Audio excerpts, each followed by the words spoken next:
Hey guys, welcome back to Judo Highlights. We'll recap the action, day 2 at the Tokyo Grand Slam. This is a big video. I'm just going to do the men's 81, 90s, under 100s and plus 100s. I'll get to the women's categories tomorrow. It's just a lot for the Tokyo Grand Slam. They put all the weight categories across 2 days instead of the usual 3, which I don't like. I think they should spread it out as much as possible. But anyway, let's talk about it. So first I'll start off with a bit of technique. Tajima here.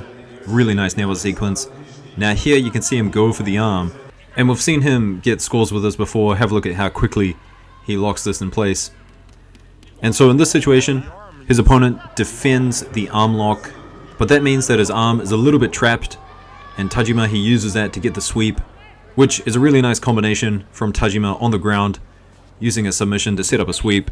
Really nice stuff, and you can see here, gets the ippon in the osaikomi from it. So we'll come back to Tajima soon. I want to start at under 81s, and we'll talk about Fujiwara. So he recently came back onto the scene, won the Kodokan Cup, and here he is competing at the Tokyo Grand Slam. Here's the final ippon in the gold medal contest. So it's really nice to see Fujiwara back. I think he's definitely going to be challenging for that spot, going to LA in 2028. Now, this is the score, Karapetyan against Arbuzov. I was kind of surprised that Arbuzov took this one. Arbuzov is a real problem at under 81s. A lot of guys are just finding it really hard to throw him.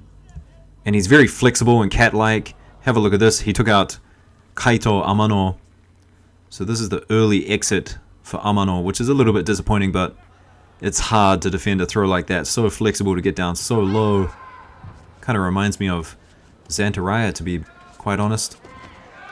Now Hojo, he was at under 81s as well.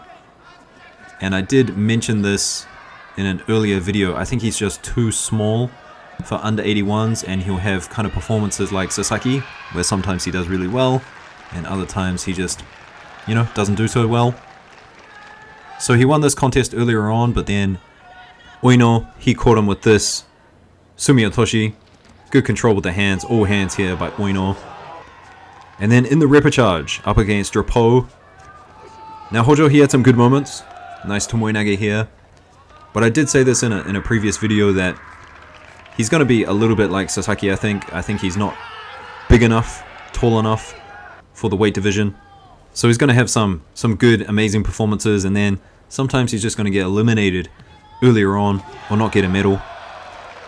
Now Ueno, he did lose to Fujiwara, lost that one by Shido. He had a good performance against everyone else. Have a look at this, Ashiguruma. So Ueno, Fujiwara, behind Nagase, in my opinion, at under 81s. Now at under 90s in the final, it was Murao versus Maisaradzi. Now these two have gone up against each other before. Murao winning that contest after a long, grueling golden score. And I definitely think Murao, he controlled this fight really well. The kochi was working wonders. Now this is a terrible camera angle, but here's a better one for the final score. Murao, he does this all the time. Just gets behind people, hits that back foot with the kosoto. Classic stuff by Murao. Now this was a semi-final, and I was much more interested in this matchup because we hadn't seen it before. So Tajima, world champion, and then Murao, silver medalist at the Olympics. Now earlier on, Tajima had this top grip. You can see it here, applying a lot of downwards pressure on Murao's arm.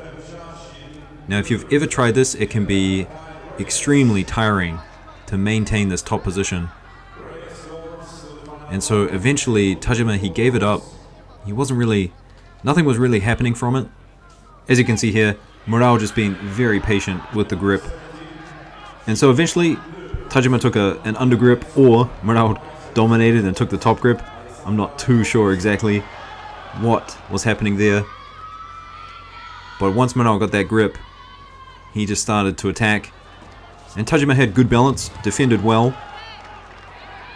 Now this was right at the end, and this was the first time Tajima took a grip like this, kind of around the back. And Murao capitalized on it immediately. So that was the final score, deep into golden score. The thing about Murao, he's just so good at making people fight his fight. Very, very technical and good strategist, Murao. So Tajima, losing the semi-final, went through to the bronze medal contest, and then pulled out this one-handed Sorisuri Komigoshi. So that's a really nice technique to end on. Now the other bronze medal, we had Kawabata taking that one, although he did face a little bit of adversity. Goes down, and then Maxim takes advantage of the situation. Another Obitori Gaishi here. Now the Japanese team are going to love this because they love someone who can turn it on, make something happen. Look at this, a minute 30 left to go, and Kawabata seizes the opportunity. Uses his strong newaza, and I think at this moment he just said, I am not losing this position. And very dominant transition there to get out of the legs and hold Maxim down for Ippon. Now earlier on, Kawabata did lose to Maisaradzi. Almost got him here with the Sorisuri Komigoshi. And then this is a little bit of a weakness for Kawabata at the moment. This kind of Sumi Gaishi or Obitori Gaishi. Getting thrown a little bit like this, a bit too much. Moving on now to under 100s. And here is this guy again, Pirelli, just causing problems for all sorts of people at under 100s at the Tokyo Grand Slam. Did this last year. But Kanikovitsky, really good job here. Take it to the ground. Don't play that game in the Tachiwaza with Pirelli, Udegarami for the win. Now Kanikovitsky probably had the Ippon of the tournament. Have a look at this against Arai. Now I think Arai not used to doing this against taller people taller than him. He did this to Adamian, but couldn't just get over the top of Kanikovitsky. Now this is Pirelli, and this Kataguruma really been a thing that's kind of taking out a lot of Japanese. And Pirelli, he also took out Green, winning that contest by Shido. So Green unfortunately eliminated early on. Now Arai, he went through and ended up facing Gonçalves in the bronze medal contest, throwing him twice. That first Uchimata though, I mean some people would definitely just want to give an Ippon for that. Now the other bronze medal contest on the other side of the bracket, Reyes against Kumasaka. And deep in the golden score, Reyes pulls out this massive Uchimata. And now I gotta go back to Arai because, you know, he got thrown by Kanikovitsky. Only got a bronze, but I mean he definitely has some amazing throwing abilities. Have a look at this. So I think it would just take some time, some adjustment, dealing with things like big uranages from European judoka. But he's definitely probably one of the top guys at under 100s right now. So moving on to plus 100s.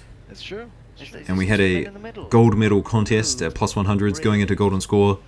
2 Shidos apiece, Alter and Nakano. And then Nakano pulls out the Uchimata just enough for a score. Now I really like Nakano. I think, you know, he's got definitely the skills to be better than Saito. I mean, his record is way better than Saito's at the moment. And he also avenged this loss against Toroboyev. And then, just lastly guys, the 2 bronze medal contests at plus 100s. We had Bachayev, one of the Russians that I haven't seen before. But I mean, Russia, plus 100s, they've got some really good guys. Hard to jump across and above those guys. And also Nakamura, this will be good for him. I think he's a hard competitor, strong, and should get a little bit more international experience. So he takes a bronze medal. And that's all the action from day 2, guys. I'll see you in the next one. Peace.